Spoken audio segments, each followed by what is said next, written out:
In today's video, I'm going to teach you how to write your first Apex program. By the end, you'll know how to create a class, run it, and verify the results in the logs, all inside the Salesforce Developer Console. Start by logging into your Salesforce developer environment using an account that can access the Developer Console. Once you're in, open the Developer Console from the gear icon in the top right of Lightning Experience. This launches a dedicated window where you can create, edit, run, and debug Apex. In the console, open the File menu and choose New, then Apex Class. This sets up a new container for your code on the platform. Give the class a clear, descriptive name that follows standard conventions. Start with a letter, use camel case, and avoid spaces. Apex is Salesforce's strongly typed, Java-like language that runs on the multi-tenant platform. You use it to write classes, triggers, and services that work securely with your org's data and respect governor limits. Confirm the name to create the file. The editor opens with a basic template. Now type your code. For a simple first test, you might declare a public class with a static method that calls system_debug to print "Hello Apex."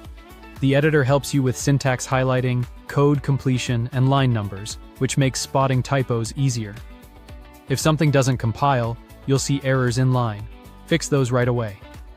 A quick tip: keep methods small and bulk safe, because Apex enforces limits like CPU time and DML statements per transaction. When you're ready, go back to the File menu and save your work, or use the keyboard shortcut to save. Saving compiles the class on the server and confirms your code is ready to run. To execute your logic, open the Debug menu and select Open Execute Anonymous window.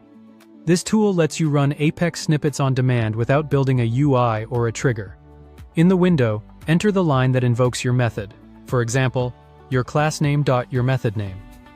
Enable the option to open the log automatically after execution, so you can see the results right away. Click Execute to run the snippet. When it finishes, switch to the Logs tab in the console.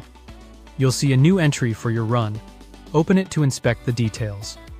Look for user debug lines to find your message, and review execution time and governor limit usage to understand performance.